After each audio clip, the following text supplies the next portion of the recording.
కాలజ్ఞాని శ్రీ పోతులూరి వీరబ్రహ్మేంద్ర స్వామి మానవునిలో ఉండేటటువంటి మార్గం, మోక్షం పైన ఉన్నటువంటి అభిప్రాయాన్ని మరి నేటి సమాజం గుర్తించవలసిందిగా, ఏది మోక్షము, నిజమైనటువంటి మోక్షం ఏది అనేటటువంటి అంశాలలో ఉన్నటువంటి సందేహాలను నివృత్తి చేసే విధంగా తన యొక్క సిద్ధార్థ శతకము అనేటటువంటి శతకంలో ఈ విధంగా వివరించారు.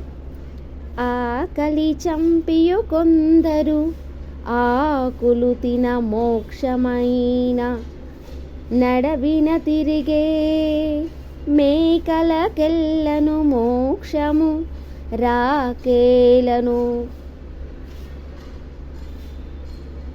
పోయేనయ్య రసమున సిద్ధ.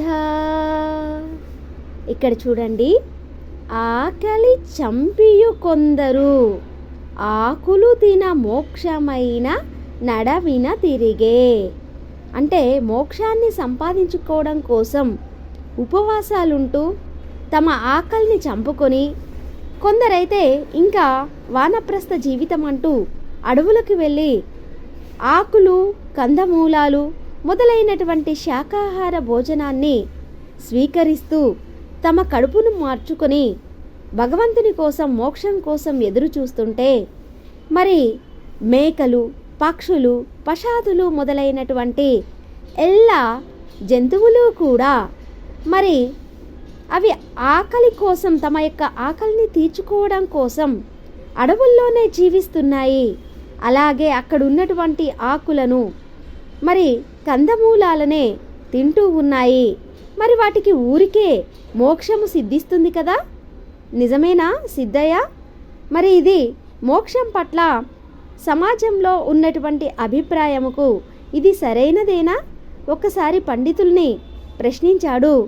ఇక్కడ ఉన్నటువంటి ఈ సిద్ధార్థ శతకము అనేటటువంటి శతకం ద్వారా వీరబ్రహ్మేంద్ర స్వామి అంటే ఆధునికమైనటువంటి భావాలు, ఇక తత్వానికి సంబంధించినటువంటి మోక్షము ఎలా సంపాదించవచ్చు అంటే కేవలం గృహస్థునిగా ఉంటూనే తన యొక్క బాధ్యతల్ని, కర్తవ్యాలను అన్నిటినీ కూడా నిర్వర్తిస్తూ విచక్షణ ద్వారా, నీతి నియమాలని అనుసరించటం ద్వారా, భగవత్నామ స్మరణ ద్వారా తాను చేయదగినటువంటి కార్యాలన్నీ చేస్తూ మోక్షాన్ని సంపాదించవలను అనేటటువంటి అంతర్లీనమైనటువంటి సూచన చేసిన గొప్ప తత్వవేత్తగా ఇక్కడ మనకు వీరబ్రహ్మేంద్ర స్వామి కనిపిస్తూ ఉన్నారు.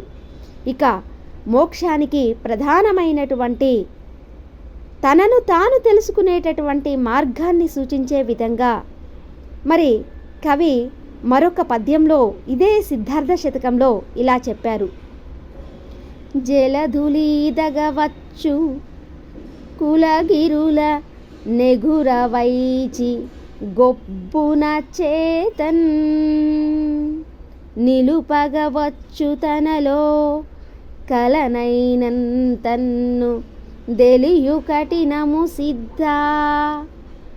అంటే ఇక్కడ చూడండి, కవి ఎంత చక్కగా మన తేట తెలుగు పద్యాలలో సముద్రాలు, జలధులు అంటే నదులు, సముద్రాలని మరి అవలీలగా ఈదవచ్చు కొంచెం కష్టమైనప్పటికీ కూడా, ఇంకా కులగిరులైనటువంటి మహేంద్రగిరి, మేరు పర్వతం లాంటి పర్వతాలను కూడా ఎగిరి, కష్టమైనా కూడా ఎగిరి లేదంటే నడుచుకుంటూ అయినా వాటి పై వరకు ఎక్కవచ్చు, ఇక నిలుపగవచ్చు, దానిపైన ఎక్కి నిలబడవచ్చు. కానీ తనలో ఉన్నటువంటి ఆత్మని, జీవుడని మరి ఎలా తెలుసుకోగలుగుతాడో, అది తెలుసుకోవడం చాలా కఠినమైనటువంటి పని. తనను తెలుసుకోగలిగినటువంటి వాడు వీటన్నింటినీ కూడా, సముద్రాన్ని ఈదగలడు, అలాగే జలధులన్నీ కూడా దాటగలడు, మరి ఎత్తైనటువంటి గొప్పవైనటువంటి పర్వతాలను కూడా అధిరోహించగలడు. కానీ తనను తెలుసుకోగలిగినటువంటి వాడు, తనలోని ఆత్మని తెలుసుకోగలిగినటువంటి వాడు, అది మోక్షానికి మార్గాన్ని సూచించేటటువంటిది అని వివరించారు. ఇది వీరబ్రహ్మేంద్రం గారు రచించినటువంటి సిద్ధార్థ శతకంలోనే పద్యాలలో మోక్షము, తత్వజ్ఞానము, తనను తాను తెలుసుకునేటటువంటి అంశాలపైన సామాజికమైనటువంటి అవగాహనలను తెలియజేసేటటువంటి తేట తెలుగు పద్యాలు. ఇవి సమాజంలో అందరూ తెలుసుకోదగిన, ఆలోచింపదగినటువంటి అంశాలు.